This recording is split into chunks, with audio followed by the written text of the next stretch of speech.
Hello students, अब हम 11th class की ऑर्गेनिक केमिस्ट्री स्टार्ट करने वाले हैं और इसमें जो चैप्टर का नाम है वो है some basic principles and technique.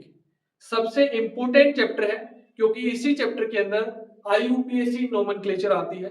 लेकिन वो स्टार्ट करने से पहले हम आपको फॉर्मूला के बारे में बताएंगे। तीन तरह के फॉर्मूला हम यूज करते हैं। एक मोलिकुलर फॉर्मूला, एक यूज करते हैं मोलिकुलर फॉर्मूला।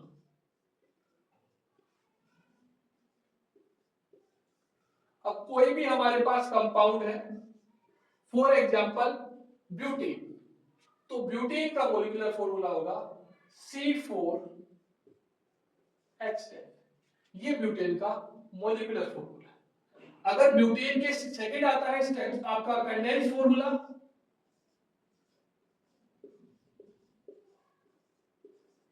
Condensed formula. तो ब्यूटेन का कंडेंस फॉर्मूला आप ऐसे लिखेंगे CH3 CH2 CH2 CH3। ये ब्यूटेन का कंडेंस फॉर्मूला है। और तीसरा आता है स्ट्रक्चरल फॉर्मूला,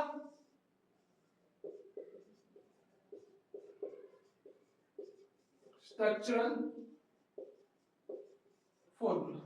और ब्यूटेन का स्ट्रक्चरल फॉर्मूला क्या होगा? ये CH3 है तो इस कार्बन में पहले 3 हाइड्रोजन ऐसे अटैच करेंगे, फिर नेक्स्ट कार्बन, फिर 2 हाइड्रोजन उसके ऊपर अटैच है तो ऐसे करेंगे, फिर नेक्स्ट कार्बन उस पे भी 2 हाइड्रोजन है ऐसे अटैच करेंगे, और ये CH तो इस चैप्टर में हम ये तीन तरह के फॉर्मूला यूज करेंगे।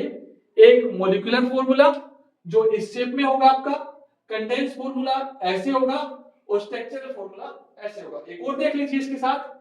फॉर एग्जांपल हमारे पास पेंटीन है C5H12, तो ये उसका मोलिकुलर फॉर्मूला होगा। कंडेंस फॉर्मूला होगा CH3 CH2 CH2 CH2 CH3। ये कंडेंस फॉर्मूला होगा। और स्ट्रक्चरल फॉर्मूला कैसे होगा?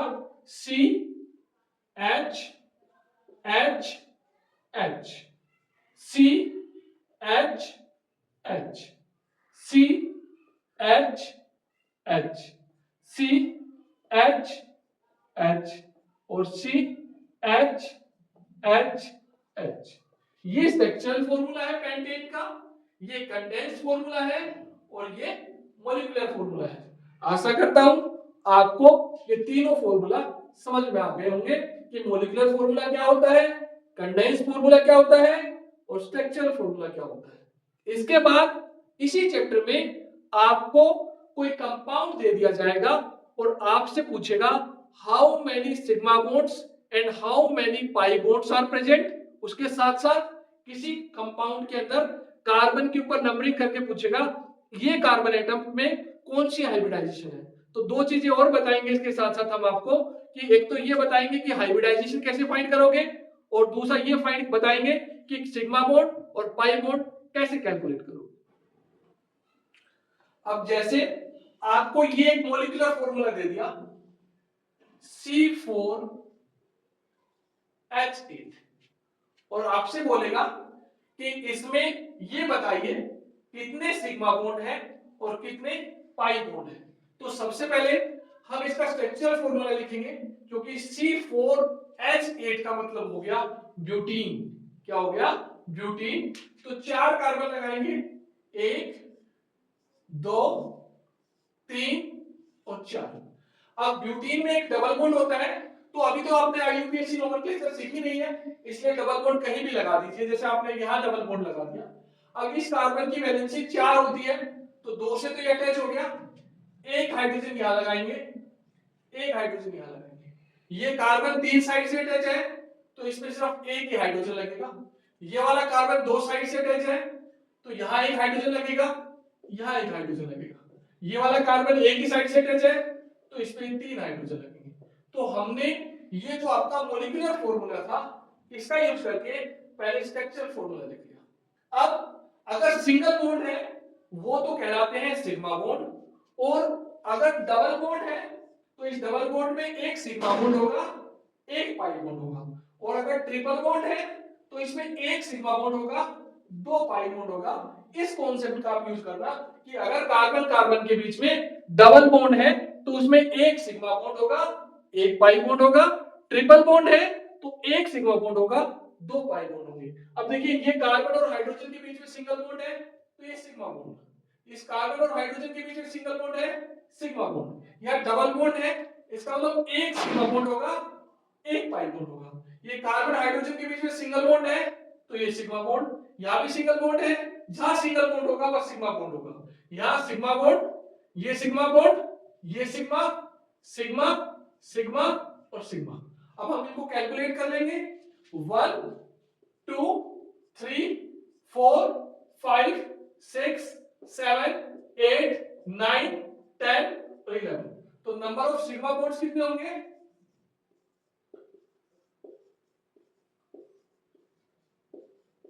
11। फिर काउंट कर लीजिए 1 2 3 4 5 6 7 8 9 10 और 11। और नंबर ऑफ पाई बॉन्ड,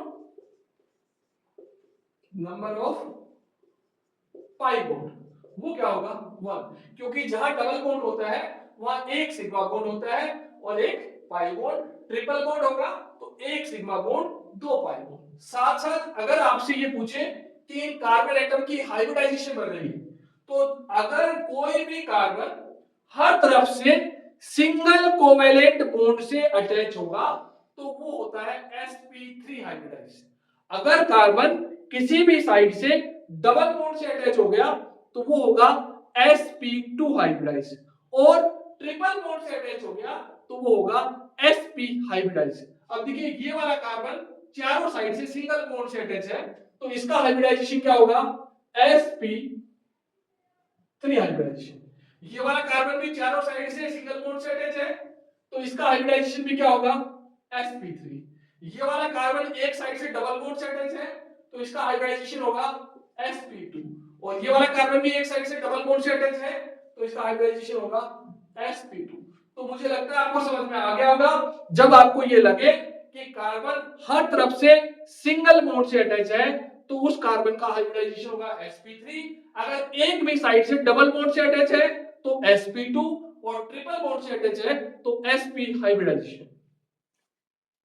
एक और एग्जांपल देख लीजिए, C5H8 पेंटाइन। ये क्या है? पेंटाइन।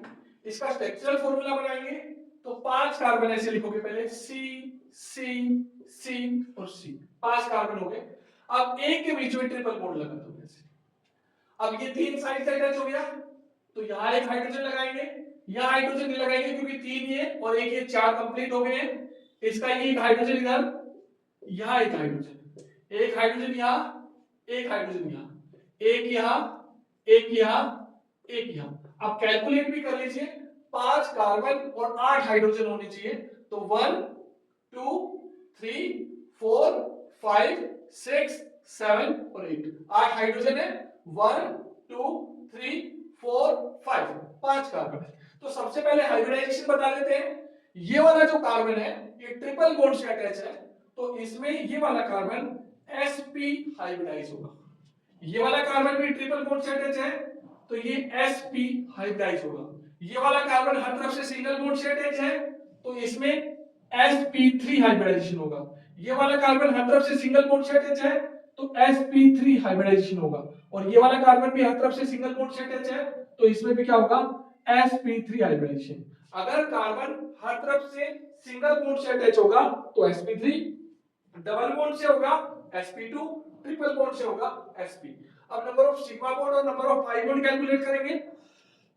सॉरी, ये सिग्मा बॉन्ड, इसमें एक सिग्मा बॉन्ड होगा और दो पाई बॉन्ड। ये सिग्मा बॉन्ड, यह sigma bond, sigma bond, sigma bond, sigma bond, sigma bond, sigma bond, sigma bond, sigma bond और सिग्मा बॉन्ड। अब कैलकुलेट करेंगे 1 2 3 4 5 6 7 8 9 10 11 और 12। तो नंबर ऑफ सिग्मा बॉन्ड होंगे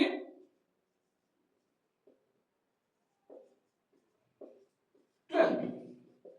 एक बार फिर क्रॉस चेक कर लीजिए, 1 2 3 4 5 6 7 8 9 10 11 और 12।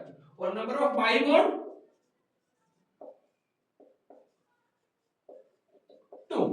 तो इस तरह से आप कोई भी मॉलिक्यूलर फॉर्मूला दे रखा होगा आपको, आप उससे पहले स्ट्रक्चरल फॉर्मूला डिराइव कीजिए या ड्रॉ कीजिए और उसके बेसिस पे आप हाइब्रिडाइजेशन और साथ साथ नंबर ऑफ सिग्मा बॉन्ड और number of pi bond calculate कर सकते हो।